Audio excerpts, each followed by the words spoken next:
Even Hillary Clinton's 2016 running mate, Tim Kaine, has Muslim Brotherhood connections.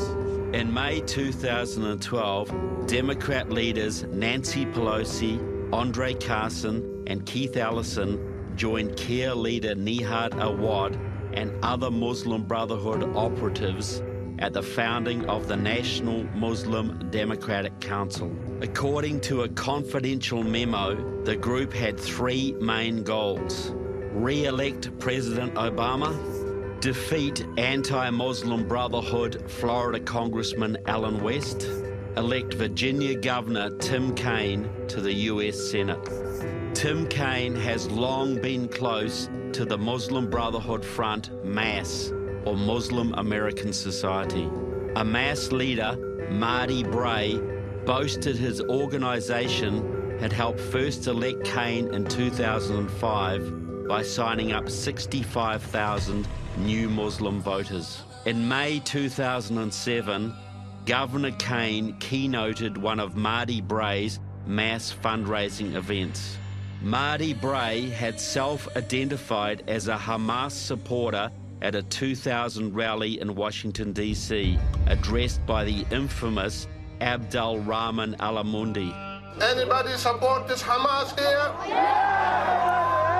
When Clinton was the president, his key Muslim advisor, who would carte blanche entree into the White House, was a guy by the name of Alamundi. Alamundi is currently serving a 23-year federal prison sentence for terrorist financing. Also in 2007, Governor Kaine appointed another MAS leader, Dr. Issam Omesh, to the Virginia Commission on Immigration, but had to fire him when this speech came to light. And the deliberate targeting of civilians through the barbaric, indiscriminate, disproportionate Israeli war machine is indeed criminal and must end now. I, while clearly disappointed and dismayed, along with the Muslim community of Virginia, wish to continue to work with the governor. The Muslim Brotherhood and Senator Tim Kaine both want increased Muslim settlement in America. It will only happen if we all work together to make sure that America is still open and welcoming to the refugees. And they want to bar Muslims from entering the United States of America. And to make matters worse, they've tried to stop immigrants, refugees, and international travelers from traveling into this great country. And the House passed a bill in November to try to keep out refugees from Syria and Iraq, and they called the bill Securing America Against Foreign Enemies Act. Enemies. Refugees are enemies. And thank goodness, Senator Shaheen and others, we've been able to block that bill so far. We don't actually know who they are. We don't know what the standards are used by the UN to vet them. We don't really know their true names, where they were really born. Their entire identities are being created, and then they present themselves to us at the border of America, and we're supposed to just let them in, no questions asked. Anybody who calls for comprehensive immigration reform, in my judgment, is trying to get the MVP award from ISIS and Al-Qaeda. Welcoming others is part of what it means to be an American. Barack Obama is fulfilling what he can of his promise to fundamentally transform America. That means changing the demographics of the United States. You have the President of the United States going out of his way to invite avowed enemies of the United States to migrate to this country and live here in large numbers. And you don't have anyone in Congress raising the constitutional question, wait a minute, these people are advocating Sharia law in this country? That's advocating the overthrow of our Constitution. They should not be allowed in. So, we put some terrorists, and the government becomes angry with the terrorists, it persecutes the terrorists, but at the same time, it doesn't want to have a war with the whole of Islam. So, the more terrorists, bombs and killings you have, the more the Western governments open the doors to the Islamic immigration. They don't see it as an invasion. They see it as coming in and taking possession of lands and countries that are already rightfully theirs. They just happen to be currently occupied by people who are not Muslim. So how does this tie in to illegal immigration? Which organisation in America 25 years ago was leading the charge against illegal immigrants? Against? The AFL-CIO, the unions. So in 2015, which organisation is leading the charge to legalise the illegals? The unions. We have a pathway to legalization. It has to get done. We have to work hard to get it done. Isn't it about time we had a president who understands that 12 million workers in the shadows is not acceptable in this country? If we cannot get comprehensive immigration reform as we need and as we should, then I will go as far as I can, even beyond President Obama. Before immigration debates took place in Washington, I talked with Alcea Medina. Alcea Medina is one of this country's most influential communists, a member of Democratic Socialists of America and a leader of the 1.8 million strong SEIU. Medina has crisscrossed America promoting amnesty for more than 20 years. The big question is why? The Democrats know that in order to gain permanent progressive majority, they need more voters. And those voters are not going to come from the United States. We reformed the immigration laws.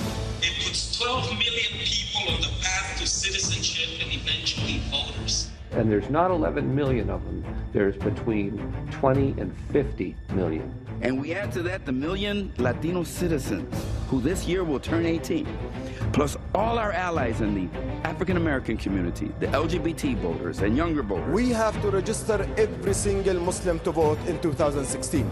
Environmental voters, women voters, Asian voters, union voters. Can you imagine if we have 2 out of 3, if we have 80 million new voters?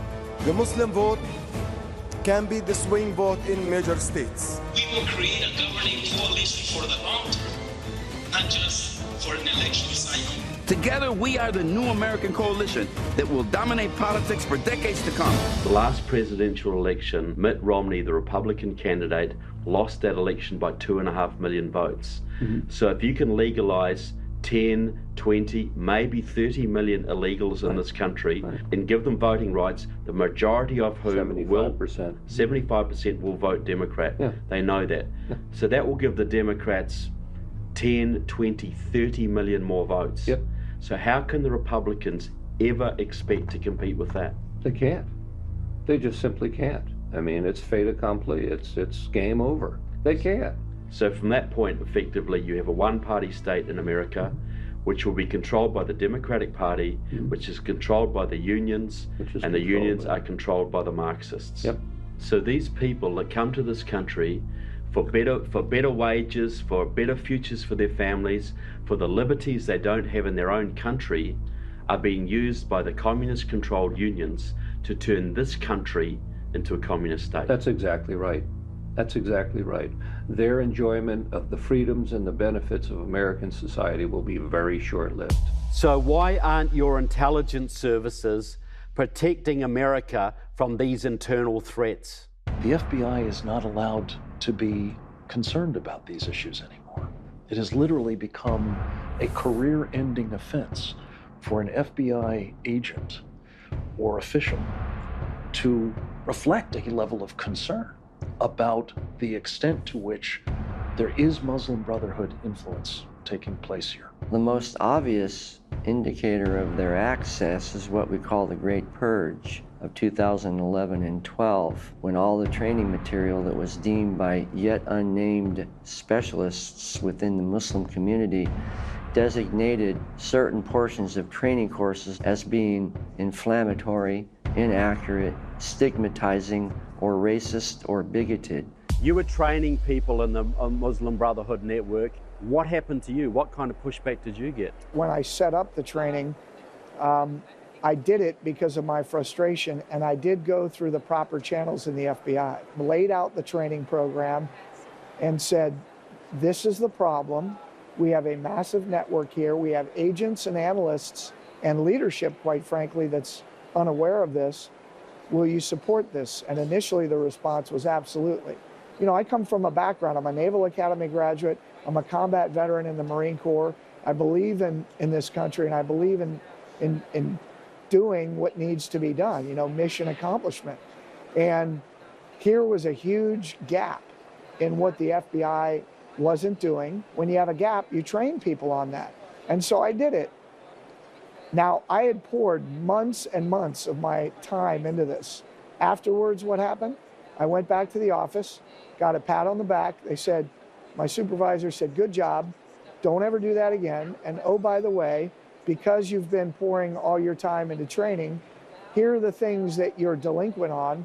You know, your paperwork, your monthly paperwork for sources, for investigative reports that are supposed to be done every 30 to 60 days, every 90-day reports that weren't done because of this. And so my next evaluation, I was hammered.